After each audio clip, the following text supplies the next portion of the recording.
Bienvenidos a un nuevo programa de personajes de la Venezuela virtual. Esta vez estoy con un amigo que se encuentra en España y que es un cuentacuentos, entre muchas otras cosas. ¿Cómo estás, Rubén Martínez? Muy bien, ahorita pegándome de todas las paredes que tengan un pequeño techo, saltando de la sombra de un árbol a la otra, porque hay una ola de calor ahora mismo en España que yo no había vivido una cosa así en el Caribe nunca. Mira, bueno, aquí en Austria también estamos así, pero yo creo que estoy contento de pasar unos meses del año con un poquito de calor Ah, porque ya, claro, realmente, claro. realmente la parte del frío sí me fastidia un poco más. Ya, claro, ya me lo puedo imaginar. Sí, no, yo estoy aquí en el Mediterráneo y cuando hace frío tampoco es que hace tanto frío, así que puedo imaginarme a lo que te refieres. Mira, bueno, me parece que esta actividad es buenísima, lo que haces esto de relatar cuentos y eso.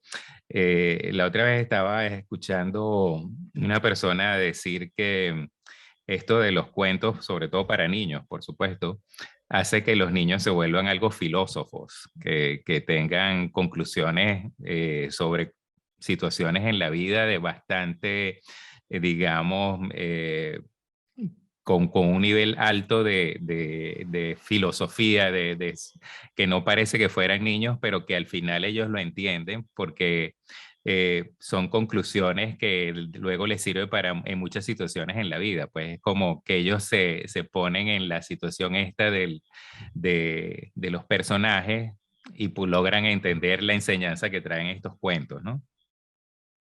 Sí, estoy de acuerdo con esa persona. Los cuentos, sobre todo los cuentos de tradición oral, pero los cuentos en general, suelen contener sabiduría en ellos. Los cuentos de tradición oral, sobre todo, han sido tradicionalmente unos sujetores, ¿no? Unos envoltorios de sabiduría que te llega a ti con la forma a veces inocente de una historia, ¿no? Pero lo que el cuento te está diciendo es tremendo, es tremendamente profundo y es tremendamente humano. Yo suelo decir que los cuentos son mentiras que dicen verdades. Y es así, un cuento muchas veces te va a hablar de cosas que tú sabes que no son ciertas, pero lo que no puedes negar que es muy cierto es lo que el cuento te está diciendo. Eso por un lado, pero además, cuando tú escuchas un cuento, si el cuento está bien narrado y tú lo estás escuchando con el corazón, eh, tú te identificas con los personajes y terminas viviendo la historia. Tú vives la historia de los personajes que están allí. De manera que si en una hora tú has escuchado 5 cuentos, has vivido 5 aventuras impresionantes, o has vivido 5 situaciones o 5 vidas en media hora. ¿Cómo vas a salir de allí? Pues con la sabiduría de alguien que ha vivido 5 vidas o 5 aventuras en un momento, ¿no? Si la experiencia es la principal fuente de conocimiento que tenemos y de autoconocimiento, pues los cuentos son una vía tremenda para eso, ¿no? Para conocernos y conocer el mundo. Bueno, y viéndote hablar, por supuesto, una persona cuenta cuentos como tú, si los niños logran enfocarse en tu cara, en lo que estás diciendo, porque realmente el cuento, digamos, la escenografía del cuento está en la mente, en el momento que tú la cuentas, sigues teniendo ese armario de atrás, que sigues teniendo digamos, el ambiente normal de la casa o del salón o de donde estén, del cuarto, pero el niño se va a transportar a través de lo que está viendo en tus labios a otro mundo entonces entra en un mundo imaginario que, por supuesto, con sus herramientas que tenga de la edad que tenga, pues va a ser más sofisticado o menos sofisticado.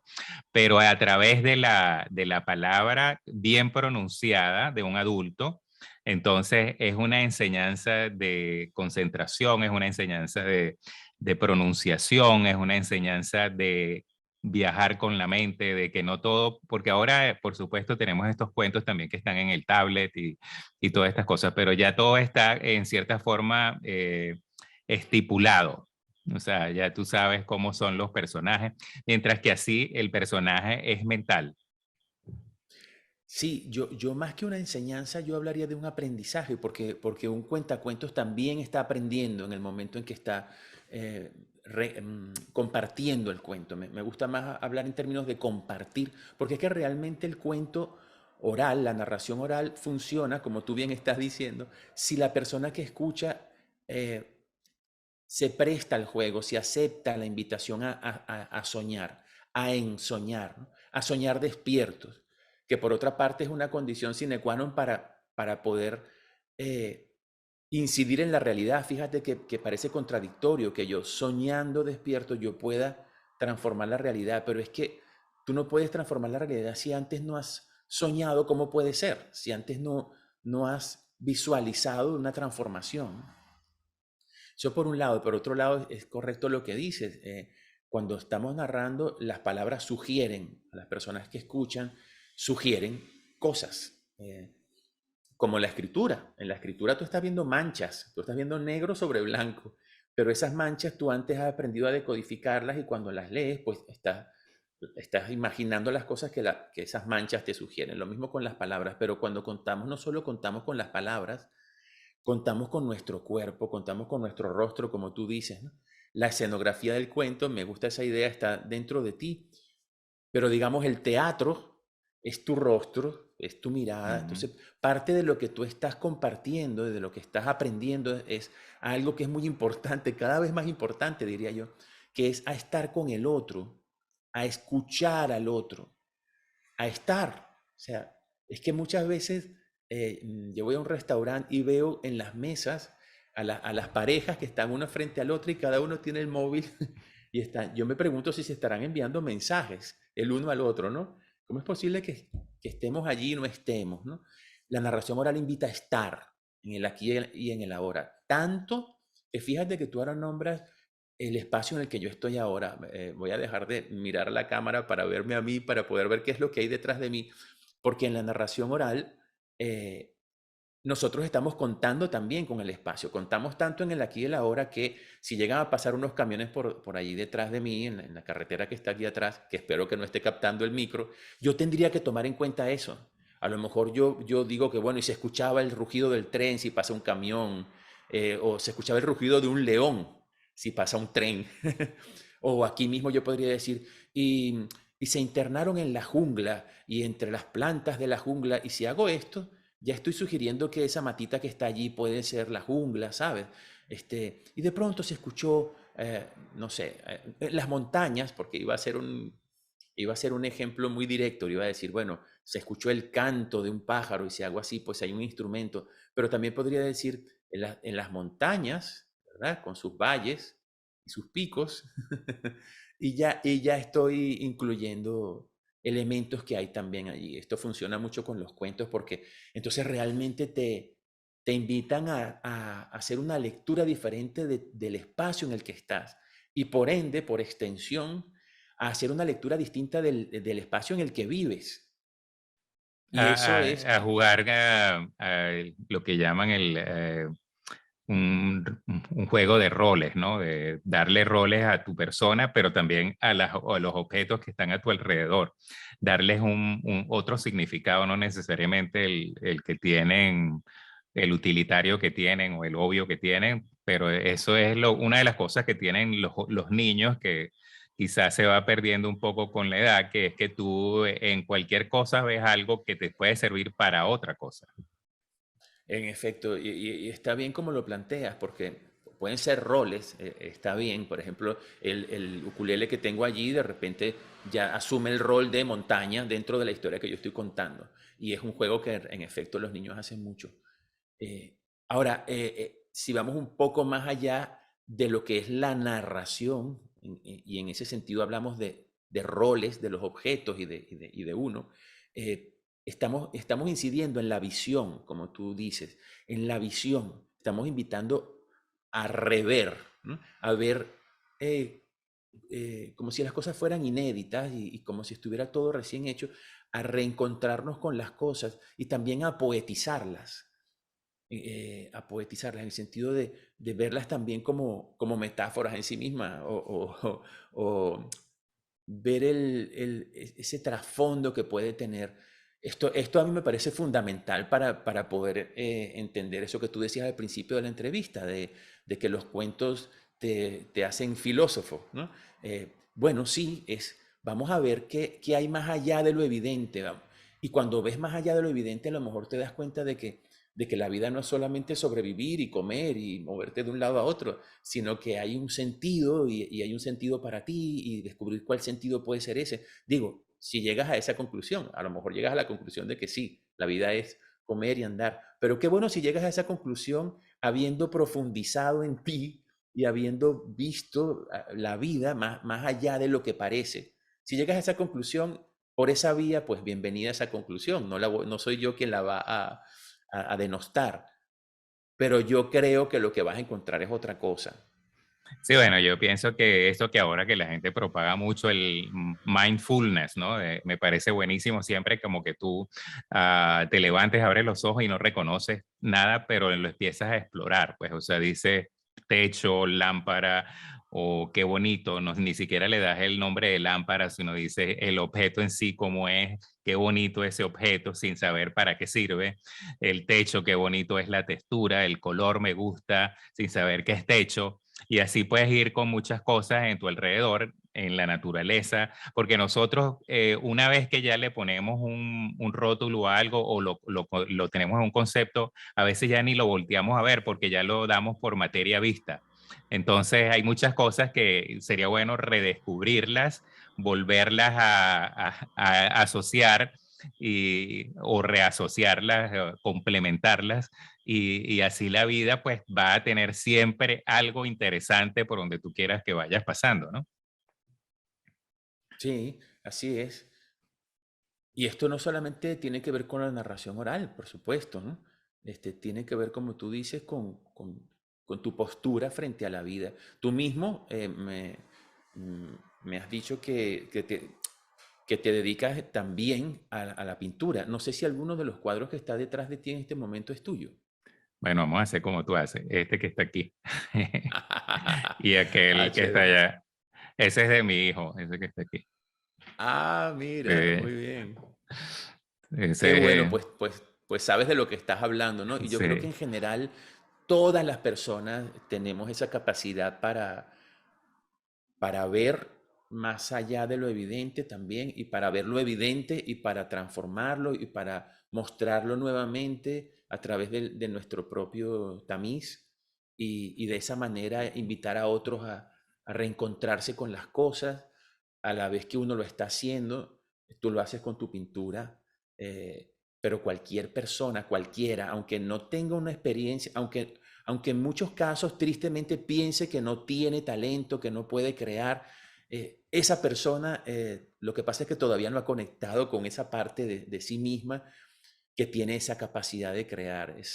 Cuando esa persona simplemente abre esa puerta, es posible que se sorprenda mucho de lo que ve y de lo que puede materializar, porque al final el trabajo de los artistas tal vez sea simplemente materializar cosas que están viendo en otro sitio o allí o aquí mismo, pero esa manera de verlo, ¿cómo hago yo para materializarlo y que otro lo vea? ¿No? Esto en pintura, en música, en narración oral, nosotros tomamos los cuentos y los hacemos nuestros, y cuando contamos un cuento que ha sido contado 1000 veces, lo contamos de una manera que nunca más será contada, ni siquiera por nosotros mismos, porque hay tantos elementos allí incidiendo en la creación de ese único momento, que la conjunción de todos ellos en la misma posición, con la misma intensidad, no va a ocurrir nunca más, ¿no?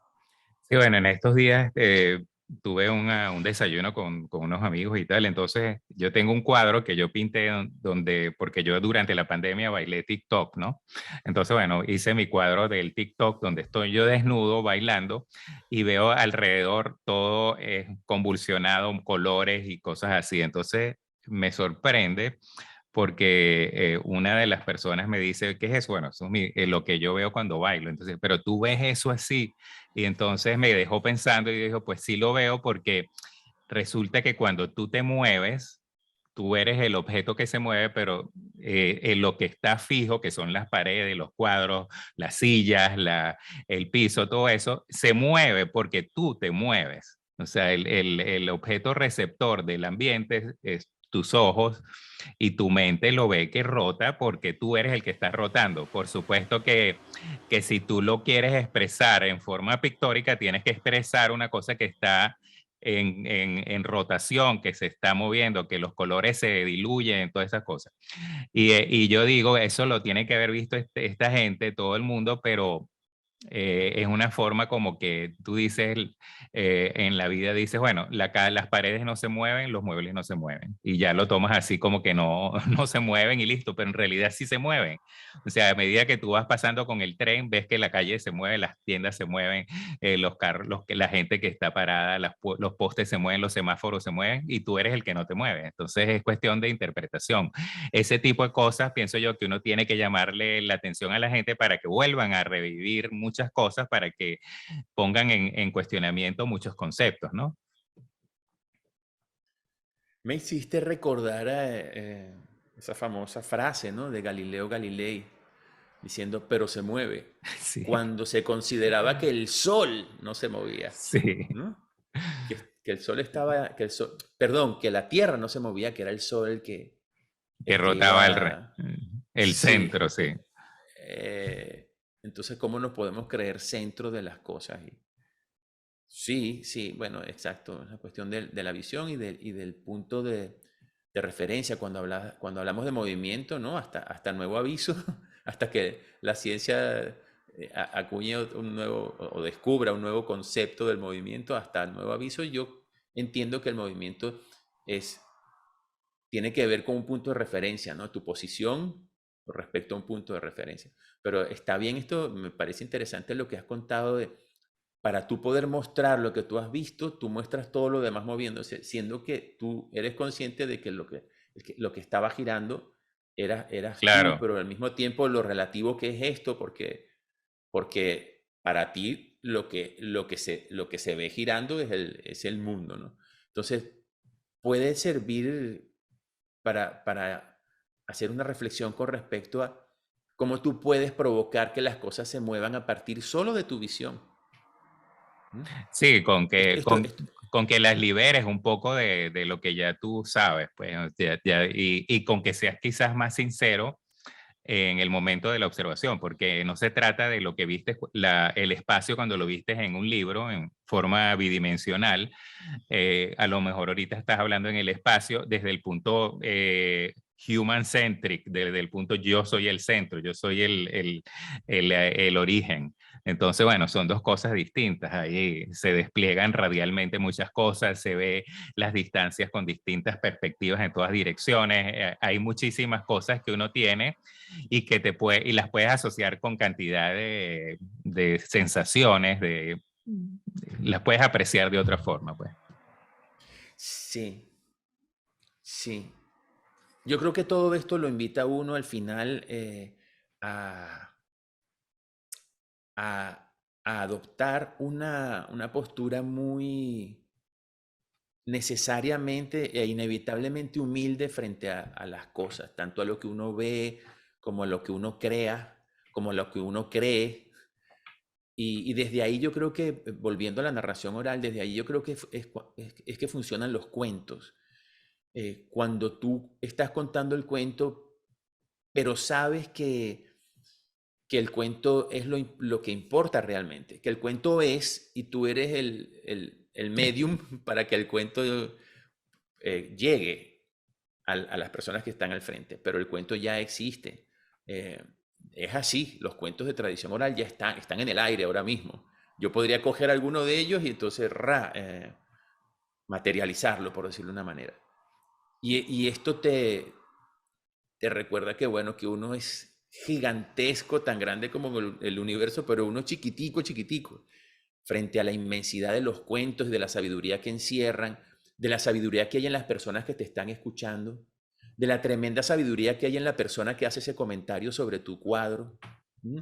Solo porque la sabiduría no solo está en las respuestas que tú das, o sea, no es que él te pueda decir a ti, tu cuadro esto y lo otro. Su sabiduría está en la pregunta que se hace, Sí, ¿no? ya el Y, hecho lo, y de la, notarlo, ¿no? El hecho de notarlo ya es algo, ¿no? sí, Sí. y los cuentos sobre todo creo yo que hacen preguntas o invitan a hacerte preguntas. Eh, los cuentos, creo yo, no son respuestas. Y cuando tú añades, por ejemplo, la coletilla del...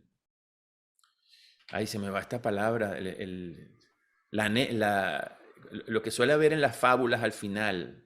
Sí, bueno, digamos el colorario, el Sí, leitmotiv del... se me va la palabra, Yo, una palabra. yo, Mira, la gente que esté viendo la entrevista nos estará gritando, pero si eso se llama así, y ahora mismo se me va. Pero bueno, creo que todos sí, sabemos cuál es la palabra. al final hay una, digamos, una conclusión que uno puede sacar, que es la enseñanza. Pues eso tiene un nombre que no lo Sí, que sabemos ahorita se ahorita. nos va. Imagínate cuando me pasa esto y estoy narrando frente a 100 personas, porque no solamente contamos para niños, ¿no? Estamos como enfocándonos en eso, pero los cuentos también son para adultos. Pero Cuando estoy contando... eso es muy típico, a mí me sucede muchas veces. Imagínate yo en un examen de electricidad, se me olvidó la palabra ampere en ese momento, ¿no? Entonces la corriente, uno tiene que decir 20 ampere o 30 ampere o 40 ampere. Entonces yo sabía que era culombios por segundo, entonces tenía que decir 20 culombios por segundo, es una unidad que vamos a llamarla B, porque ni siquiera me acordaba que empezaba por A. O entonces decía, pues esto entonces es 20B, para no estar poniendo culombio por segundo todo el tiempo. Y Ya, ya. apenas salí del examen, tranqué la puerta, trácata, ampere, conchale. ¿Qué es lo que nos va a pasar a nosotros cuando dejemos esta entrevista? La palabra nos va a gritar en el cerebro y a mí al lado, ¿verdad? O sea, va a aparecerme la palabra con una barra y al lado, ¡tonto! ¿Cómo es posible que no te acordara de esto? Mira, bueno, otras cosas que, porque también compones canciones y eso, entonces, bueno, también en las canciones ocurre esto de que las canciones hay que revisitarlas. Por ejemplo, estas canciones de amor, pongámoslas así, si tú no estás enamorado o no estás despechado o no tienes ningún problema, digamos, relacionado al corazón, las escuchas pero no tienen ningún significado, es solamente quizás lo bonito de la canción y la rima y la cosa. Pero si tú las escuchas cuando estás en un momento difícil de tu vida, entras en otra forma de escucharla. Te puedes ir a ese mundo de la canción, te puedes ir a esos sentimientos, cada palabra te toca. Entonces es otra cosa, o sea, uno tiene todas estas cosas que tienen que ver con narración, en este caso narración cantada digamos, y amenizada por música, pues también te lleva a un mundo imaginario. O sea, siempre tienes esa posibilidad de viajar y de meterte en imágenes, en olores, en palabras que escuchaste en otras épocas de tu vida, ¿no? También, ¿no? Sí, la música, yo creo que en general, pero puedo hablar hasta donde sé, que es en mi caso, la música entra por otro lado y tiene otras leyes y otras frecuencias, ¿no? Hay mucha relación entre la narración oral y la música, por supuesto. Hay musicalidad en las palabras, hay ritmos, hay movimientos, ¿verdad? Está el silencio, que es común en ambas artes, aunque diga cosas distintas en cada una. Pero la música yo creo que es más intuitiva y por ende no estamos como muy alerta con nuestro pensamiento para estar o defendiéndonos o incluso decidiendo que dejamos entrar la música. No ocurre así. La música es o no es para ti, te dice o no te dice. Y como tú dices, tiene que ver con los momentos en los que cada persona esté. Una canción puede decirte algo a los 15 años y a los 30 ya no decirte nada o viceversa. Ahora que lo pienso, esto pasa también con los libros. Cuando tú relees un libro, de repente dices, pero este fue el libro que yo leí a los 15, ahora me está diciendo tantas cosas. Pues sí, yo creo que todo tiene como distintos niveles de lectura, ¿no? En el caso de la música, yo tengo una aproximación muy intuitiva a la música y muy, yo te diría que incluso más arriesgada y más, no sé si honesta es la palabra, en el sentido de que cuando escribo para cuentos, yo estoy esperando que alguien los lea y cuando cuento cuentos, obviamente estoy esperando conectar con el público, para eso cuento los cuentos. Cuando hago canciones, yo creo que las hago porque tienen que ser. Hago la canción que yo estoy escuchando y la hago lo más parecido posible a la canción que yo estoy escuchando. La voy descubriendo y ahí quedó. Pero no tengo esa misma intención de que la canción sea una canción para llegarle al otro y tal. Tengo la esperanza siempre de que eso ocurra, de que esa canción le llegue a alguien, que alguien me diga lo que tú estás diciendo ahora. Ups, me llegó en un momento, me tocó, me dijo algo, o yo no estaba en ningún momento y esta canción me produjo el momento. Eso sería genial. Me ha pasado muy pocas veces. Ya llevo unos 8 o 9 discos publicados ya y están ahí. En estos días hablaba con mi hermano, muertos de la risa los dos, porque tengo cajas y cajas que han salido de las fábricas de discos y ahí están los discos.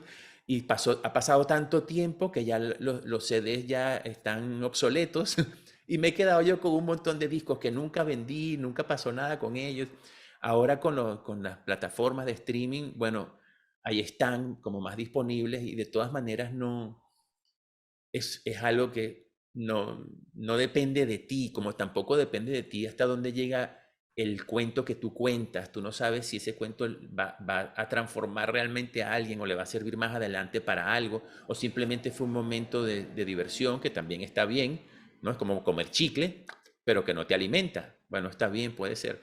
Pues con las canciones, ahí están las canciones y a Bueno, veces lamento, sí, yo lo veo desde el punto de vista de las pinturas, pues para mí las pinturas son como proyectos personales, o sea, una idea que veo a alguien, veo a una persona, por ejemplo, en el metro, entonces de repente me siento en una situación en el metro donde veo la gente, lo relaciono con la vida misma, vamos en un tubo, las distintas edades, el estar ahí y verse y no verse, tratar de ignorarse y no te estás ignorando porque por alguna razón no le caes al otro, no te sientes arriba del otro, tú lo estás, tú sabes que existe, pero a la vez te quieres abstraer, tu mente se va. Entonces todo eso, digo, eso lo tengo que pintar. Entonces, después lo pinto y digo, bueno, más o menos hice lo que tenía en la cabeza en ese instante y ya está, pues solucioné esa necesidad de expresar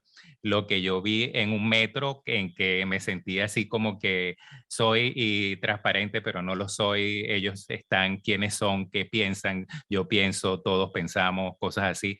Y ya está, lo dejé ahí. Y entonces, bueno, si alguna vez alguien lo compra y lo interpreta como metro o como otra cosa, no me importa, pero yo salí de ese lío mental que tenía de, cónchale, ¿qué es esto que estoy viendo acá, no? Qué cosa tan ya. fuerte esta situación, ¿no? Sí, sí, hay una necesidad ahí que yo muchas veces me pregunto realmente de dónde viene, porque es fácil explicarla desde el punto de vista psicológico o de tu historia personal o del momento histórico, social que tú estás viviendo, entonces hay una necesidad, etcétera, pero a mí me huele que tiene que ver con otra cosa más profunda, pero no sé, todavía estoy ahí indagando. Ahora, una cosa que sí puedo ver una diferencia es en la creación para niños. Cuando creo cosas para niños, ahí sí tengo como muy en cuenta a mi interlocutor y, y tengo como muy, muy clara mi intención de llegar a este público, ¿no? Entonces, ahora mismo el proyecto en el que estoy haciendo una película de animación. Durante la pandemia, precisamente, tal vez por el encierro, me dio por crear un canal para niños que se llama Yupi. Si alguien quiere revisar por ahí después de ver esta entrevista y antes de continuar viendo las entrevistas que hace Jorge, pues puede darse un paseo por el canal Yupi, que es para niños. Y ahí empecé a hacer distintas cosas. Los poemas que escribo, pues los decía allí y empecé a hacer cosas en stop motion. Y fui haciendo varias y hasta que se me ocurrió, bueno, voy a convertir uno de los discos que he hecho, que es la historia de la cucarachita Martínez y el ratón Pérez, que es una historia muy venezolana también, que es la versión venezolana de una historia muy Universal. iberoamericana, digamos. Sí. Y entonces, bueno, se me ocurrió coger ese disco que tiene la narración y tiene las canciones que yo creé para el cuento, convertirlo en una película de stop motion y es en lo que he estado trabajando en el último año. Estaba haciendo la producción y ahora debería comenzar con el rodaje. Ya tengo algunas escenas y eso. Entonces, mira, justamente sabiendo que tenía esta entrevista contigo, me traes a la protagonista, por supuesto, que es la cucarachita Martínez, con su escoba, si no, no la reconoceríamos. Kelly, Y, una belleza, sí. y me traje al ratón Pérez, Ratón Pérez está viendo el periódico. No sé si se puede ver qué es lo Ajá, que él está viendo en el periódico. ajá. El ratón Pérez hace feliz a otro niño. Ajá. Eso es el periódico que él está viendo allí, porque en un momento de la película ocurre esto. Y bueno, algunos de los otros personajes, para esto he sacrificado una de las habitaciones de mi casa y la convertí en un estudio de cine para estos muñequitos. Entonces he creado el pueblo y eso, y los muñequitos van moviéndose. Sabes cómo funciona el stop motion, que es foto por foto, ¿no? Para hacer un segundo necesitas 24 fotos. Imagínate cuántas necesitas para hacer una película de 1 hora. O sea, un trabajo demencial. Pero como siempre, si yo hubiera sabido que eso era así, no me habría metido en eso. Pero es una excusa, lo he descubierto porque siempre digo lo mismo, ¿no? Nunca me habría puesto a hacer esto si hubiera sabido el trabajo que implica, nunca me habría puesto a hacer esto. El disco, Cucarachita Martínez y Ratón Pérez, el disco que da pie a la película, me llevó 10 años hacerlo. Desde las primeras grabaciones que hice hasta que tuve el disco en la mano, pasaron 10 años. Yo fui invitando a los amigos a que fueran participando en el disco y poco a poco iba como grabando una voz, grababa una trompeta, grababa y así iba haciendo, ¿no? Y al final conseguí juntar un buen grupo de amigos en el proyecto, ¿no? De Venezuela está Guillermo Carrasco, un tipazo, un musicazo increíble y un grandísimo ser humano. Evio Di Marzo, ¿sí? Evio, esta fue lamentablemente la última grabación que hizo, fue su colaboración en el disco. eh, Aquiles Báez, el Negro Iván, bueno, un montón de gente Una maravillosa belleza, en el una disco. belleza. Bueno, mira, bueno, me parece, he visto algunas cosas de lo que tienes en YouTube, me parece que es buenísimo. Bueno, me encanta tu voz, te lo tengo que decir, es una voz muy buena para los niños, pues. O sea, es una voz que tiene es muy juvenil, muy suave, entonces creo que es buena para ese tipo de introducir a los niños en las historias y eso, porque pues es una voz que está bien clara y que además los mete en el modo de la paz y de sentarse y disfrutar, y esto no es agresiva. Bueno, has dicho que mi voz es juvenil, no podía ser de otra manera, por supuesto. No, bueno, hay gente que tiene voz muy buena, pero no es, yo pienso que los niños también cuando entren, vamos a suponer que lo vean niños, pues lo deberían ver otras personas también, pero los niños también deben sentirse en un modo no agresión para poder entonces aprender de estas historias que siempre tienen un pequeño que otro conflicto, pero visto de este punto de vista, pues te vas a fijar en el mensaje y vas a salirte un poquito de esta vida en que estamos hoy en día, en que hay cantidad de juegos, en que tienes que luchar, en que tienes que ser fuerte desde niño, ¿no? Y fíjate lo que te digo, Jorge, si no fuera así, no hay problema porque siempre estará la moraleja al final del cuento para decirnos qué es lo que hay que aprender. Buenísimo, buenísimo que apareció la palabra. Qué Menos mal que bien. apareció antes de que se acabara la entrevista, porque si no, Sí. imagínate andar el resto de la vida con esa espinita allí clavada. Mira, Rubén, todos los que pasan por aquí, yo les pido que ya está más o menos rayada la cuestión, pero siempre uno se sorprende con algunas personas.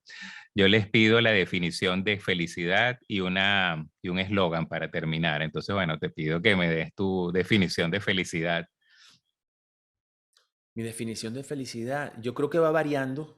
A medida que me he ido moviendo en la vida, he ido variando, ¿no? En algún momento felicidad era eh, encontrarme con mis amigos en la universidad, en otro momento felicidad era estar en casa de mi madre con tiempo para escribir, ¿no? Los veranos. Ahora mismo felicidad para mí es paz, paz interna, ¿no? Estar en paz conmigo mismo y con los demás. Eso es para mí el estado de felicidad supremo. Y como eslogan yo creo que una palabra también, una sola, y sería esa misma, paz. Mira, me sorprende tu definición de felicidad, realmente es bonita esa que tienes distintos como momentos en que has sido feliz y todos por alguna razón distinta. Cuando dijiste lo de tu madre, yo pensé, bueno, me gustaría comerme una arepa con ella, por ejemplo, una cosa así. En esa época solamente sentarse a que ella te sirva y te traiga tu jugo de naranja, eso era así como que, wow, lo máximo, ¿no?